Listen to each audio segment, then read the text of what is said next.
Ladies and gentlemen, welcome to WWE News and Rumors. I'm your host, Brandon Hodge.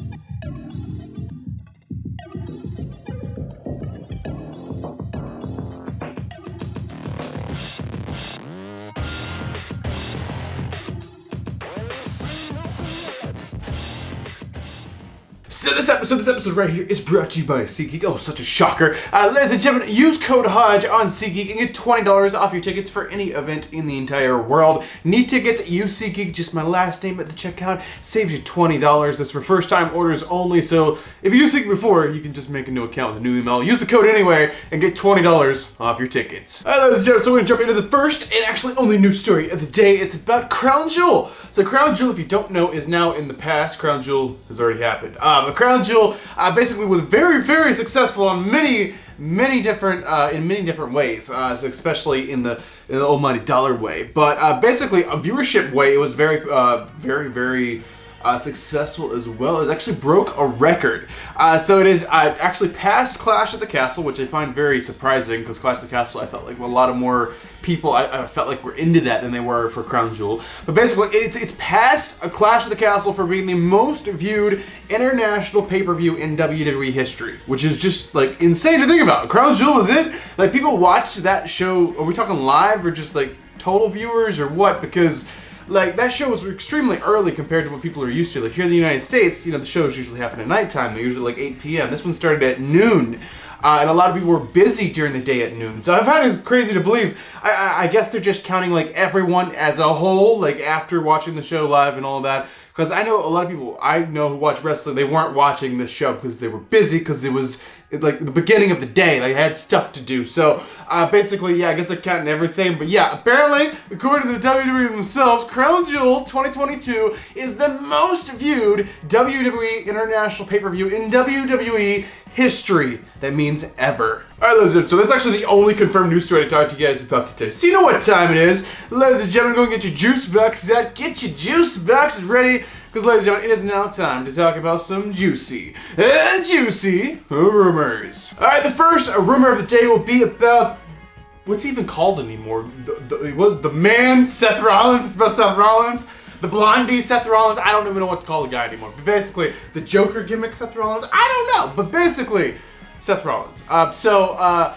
There is going to be a little bit of change going with Seth Rollins going forward. Maybe. So apparently, backstage right now, they're discussing the idea of turning Seth Rollins babyface. He's going to be a good guy, a friendly guy. He's not going to be a heel. Which is interesting because his whole like gimmick right now, as you guys know, his gimmick's like kind of a heel thing. Like, he's a Joker, he does this, he tricks, he cheats, he does whatever. And I'm digging it. It's something interesting. It's something totally different from his last heel run, or like a previous heel run. When I'm thinking of his last heel run, I'm thinking when he was WWE champion in like 2015. It's just totally different. And you know, in wrestling, in any entertainment industry, you have to evolve and change so people don't get bored with what you're doing, which I completely understand. And Seth Rollins is going to keep changing. I mean, obviously, wrestling, they always flip people from heel to babyface. And it's just his time to turn babyface, I guess. But just so he can like wrestle with different people without everyone flip-flopping and stuff like that. I always like to refresh things so you can have new feuds and stuff like that. My question is, can he do this gimmick as a babyface? Let me know your thoughts in the comments. Can Seth Rollins do the whole Joker? He can do it as a baby. He can do the whole crowd conductor thing he does as a babyface, but he's gonna have to change some things, and he may just come up with some type of new gimmick or new character. Maybe it's nothing like completely different, but he's gonna have to evolve this current one nonetheless to be more of a babyface. But I don't know if they're actually doing it. They're just discussing it right now, but honestly, I could see it happening just so we have new feuds and new things. But we'll just have to wait and see what they actually decide.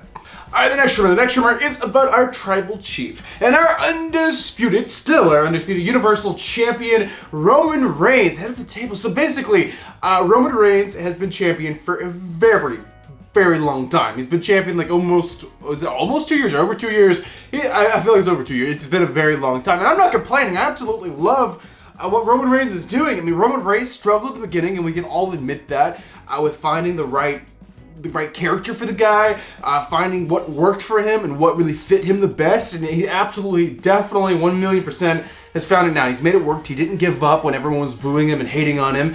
He just used his opportunity to learn and grow as a person and as an entertainer. So you got to give it to the guy. He's really found it. But basically, He's been champion for a very long time, which always brings up in the question, who is beating Roman Reigns for the championship when the time actually comes? So I don't have a name for you guys, and for a while we were like, he's never getting beat, there's no way he can be beat. Is he getting beat before WrestleMania for 39? Because there was some talk about that because he's wrestling The Rock and maybe it wasn't going to be a championship match because Rock can't win the championship because Rock's schedule is crazy.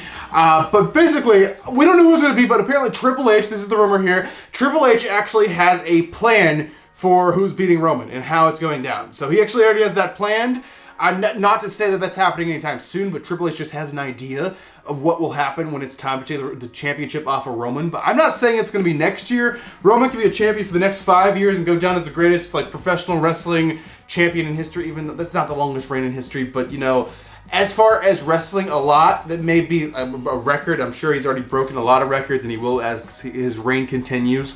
But nonetheless, Triple H does have a plan on how they're beating Roman. Not to say that it's happening anytime in the near future or even the far future. All right, ladies and gentlemen, so this is actually it. This is the final news story, the final rumor, the final thing I'm going to talk about with you guys inside this episode of WWE News Rumor. So this is about none other. I always introduce the guy like this. Maybe I need to come up with a way to introduce this guy. But nonetheless, this is about the Super Cena himself. This is about John freaking Cena. So John Cena, the freaking movie star now. Can you believe it? I've never in a million years could see this coming. Him actually being in Hollywood like this and not really being a big part in wrestling anymore. But always, you have to try different things in life. You can't just do one thing for the rest of your life. And I understand that as well. But basically, John Cena comes around to WWE every once in a while. He'll come back for a match every once in a while. Come back for a little segment or a little anniversary or something like that. But when's John Cena coming back next? What's the plan? Is he having a match? What's the deal? Well, apparently, John Cena, they actually have him booked as long, and this is kind of the same deal with The Rock. As long as the schedules will allow it, they will be back. So they want Cena to come back for WrestleMania 39. They want him to actually have a match. Now, appearing and having a match are two different things. Your schedule can allow an appearance, but it may not allow a match because Hollywood movies are expensive. They have insurance for these people, and the insurance policies will not allow them to do dangerous things, such as wrestling. So he may be able to appear, but may not be able to wrestle. But nonetheless, if everything just lines up perfectly, and it's a magical evening for WrestleMania 39, they're going to have John Cena return, and they're actually having him have a match. Now, we don't know who the match is going to be against, but it looked like they were kind of building up for the Austin Theory thing for SummerSlam, and of course, that SummerSlam match had to get canceled because Cena's schedule wouldn't allow it. So it's pretty much way overdue, and I believe that's what they're going to be going for, if I had to guess, is going to be Austin Theory versus John Cena at WrestleMania 39. But as of right now, the plan is John Cena will be at WrestleMania 39 in some capacity as long as that Hollywood movie schedule will allow it. So there, guys, that's actually going to do it for this episode of WWE News Rumors. Let me know your thoughts on all these news stories and rumors in the comment section down below. But ladies and gentlemen, I am Brandon Hodge. I am your king of vlog style, and I will see you guys in the next video.